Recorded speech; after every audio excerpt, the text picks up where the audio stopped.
Wisdom isn't just some abstract ivory tower concept, it's an eminently practical tool for daily living.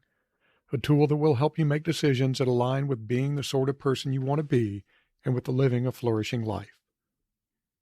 In this episode, I discuss practical wisdom and how to gain and apply it so that you can live a flourishing life.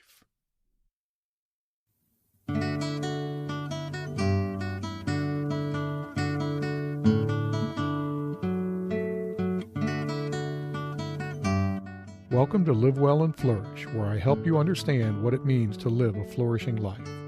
I'm your host, Craig Van Slyke. If you're ready to think beyond material and external success, if you're ready to take control of who you are and the kind of life you live, if you're ready to flourish, this is the podcast for you. You want to be wise, right? Sure you do. Otherwise, why listen to this podcast? But what does being wise actually mean in daily life? That's what I want to talk to you about today, what practical wisdom is, and how you can cultivate and apply practical wisdom in your daily life. What is practical wisdom? Well, the essence of practical wisdom is the ability to make good decisions and take effective action in complex and challenging situations. But before we can really understand this, we need to talk a bit about what good means in this context. What makes something good or bad? Suppose the Cardinals and the Cubs are playing. By the way, the Cardinals and Cubs are American baseball teams. They have a strong rivalry that goes back for over a century. Is it good or bad if the Cards win? Of course it's good if the Cards win, right? Well, not if you're my friend and Cubs fan Nancy. For her, the Cardinals beating the Cubs is a very bad thing. This trivial example illustrates how the notion of good and bad depends on your perspective. Sure, there are some things that we can almost universally agree are good or bad, but much of life is in the gray area where it's not entirely clear if something is good or bad. It depends on what values are being applied. Keep this in mind as I go through my thoughts on practical wisdom. Virtually every philosophical and religious tradition includes some notion of practical wisdom. Greek philosophers often referred to phronesis, which to them is practical wisdom. For Christians, practical wisdom is often called discernment. Buddhism, Islam, Hinduism, Stoicism, Epicureanism, Hopi, Navajo, name a religion or philosophy, and you'll likely find the idea of practical wisdom. They may come at it from different angles, but the basic idea is there. So what? Well, if almost every philosophical and religious tradition includes something like practical wisdom, that tells me that practical wisdom is pretty important. What is practical wisdom? Well, it boils down to the ability to make decisions that align with your values and with being the person you want to be. If you don't remember anything else about this episode, remember this. You cannot act with practical wisdom if you do not know yourself. It's just not possible. Practical wisdom demands self-knowledge. If you don't know yourself, your values, your goals, and the virtues you seek, you can't make decisions that lead to a fulfilling, flourishing life. There's a subtle point here. Since knowing yourself is an ongoing journey of evolution, so is acting with practical wisdom. It's not one of those things where you can say, yay, now I've got practical wisdom so I can check that box and move on. It's something that you have to practice consciously and continuously. Practical wisdom is an ongoing practice, not a static event. So you might be wondering, how can you start cultivating practical wisdom in your own life? To me, it comes down to three components: developing self-knowledge, building a habit of conscious awareness, and applying practical wisdom in your daily decisions. Just like building a fire requires starting with a foundation of suitable wood, you need to start with a solid foundation of self-knowledge. This is like laying down the kindling and arranging the logs, setting the stage for a strong and lasting fire. Building a habit of conscious awareness is like striking the match, igniting the kindling and coaxing the fire to life. And applying practical wisdom is like tending the fire, keeping it burning bright and hot with the right amount of fuel and attention. So if you want to start cultivating practical wisdom, focus on building your self-knowledge, practicing conscious awareness, and tending to the flames of wisdom in your everyday life. Let's deal with each of these in turn. I've covered some of this in earlier episodes, so be sure to check out the show notes. To develop self-knowledge, I recommend a consistent practice of reflection. Set aside time each day to think about your values and the virtues you want to exhibit. Also, increase your knowledge of virtues by reading relevant books, listening to related podcasts, hint, hint, or whatever works for you. Combine reflection with the active study of virtues, and you'll soon have a formula for self-knowledge. Imagination also has a role to play here, which I'll discuss shortly. You can improve your awareness by engaging in two practices. First, practice mindful habits, which I discussed in the last episode. This involves paying close attention to things that you do habitually, like making your coffee or putting on your shoes. When you do these sorts of things, pay attention to the physical sensations, background noises, and other hidden aspects of the experience. This will help you become more mindful in other, less trivial situations. Also, when you engage in your daily reflection, look for instances in which practical wisdom was a significant factor. For example, you might decide to forego an impulsive purchase in order to practice the virtue of frugality. Or maybe you take a deep breath and calm down when having a disagreement with a friend, practicing tranquility and kindness. Once you've built your awareness of opportunities for applying practical wisdom, start applying it. There are many ways to do this. Here's one framework that I like.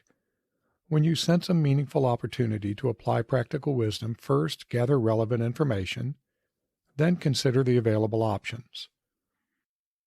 Look at each option from the perspective of your values, virtues, and purpose. Do some alternatives better align with these than others? If so, you can start narrowing your choices. Remember to consider multiple virtues. One way to do this is to use your imagination. Would a person with these specific virtues make this choice? For example, if you were deciding whether to confront someone who's been treating you unfairly, you might imagine what a courageous and just person would do in that situation. Or if you were deciding whether to lie to avoid hurting someone's feelings, you might ask yourself if an honest and compassionate person would approve of your choice. Be sure to monitor the actual outcomes of your decision, which can help you sharpen your practical wisdom through experience. You can include this in your daily reflection. Over time, with consistent practice, this sort of analysis will become almost second nature. Sometimes, though, practical wisdom is difficult to apply because you face a dilemma. Applying one virtue indicates one choice, but applying a different virtue would lead you to a different choice. Let's run through an example. Suppose your friend asks you to give feedback on a project they've been working on. You know the project is really important to your friend, but unfortunately it's pretty bad, and this will be difficult for them to hear. The virtue of kindness might lead you to be gentle and pull some proverbial punches. The virtue of honesty tells you to tell the truth, regardless of the effect on your friend. How can you resolve these sorts of dilemmas? Well, it's not easy. In fact, it took me 2 episodes to cover my thoughts on this. Check out episodes 36 and 37 by going to livewellandflourish.com/36 or livewellandflourish.com/37. The short answer is that you need to do 2 things to resolve dilemmas. Decide the relative importance of each virtue, and more importantly, seek a third alternative that might do justice to both. This is another area where your imagination can be a big help. Maybe you can work with your friend and improve the proposal. This sort of approach can be quite effective if you take on a coaching role and guide your friend rather than just telling them what they need to fix. All right, let's review. Building and applying your practical wisdom leads you towards flourishing by helping you live according to reason and virtue, and by helping you pursue your purpose. Improving your practical wisdom and using it to guide important decisions and actions isn't a quick process, and it isn't always easy, but it is always worthwhile.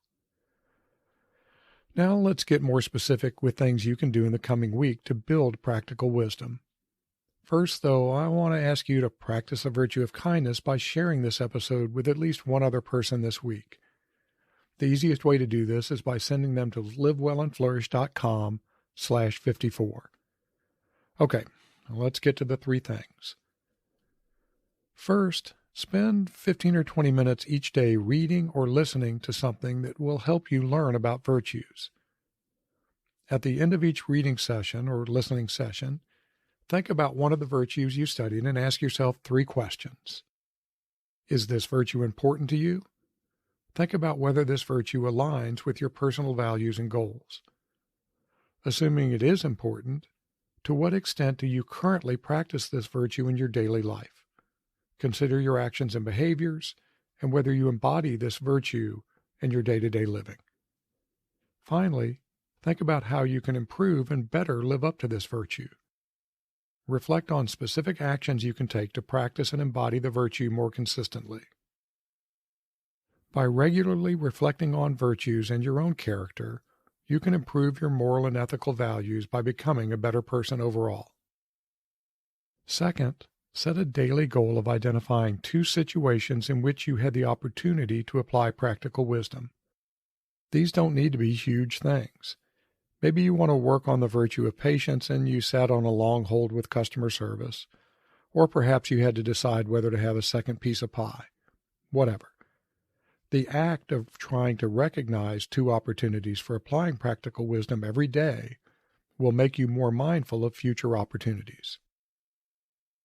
Third, set aside time each morning to focus on virtues that are important to you. Pick 2 or 3 that you'll focus on that day.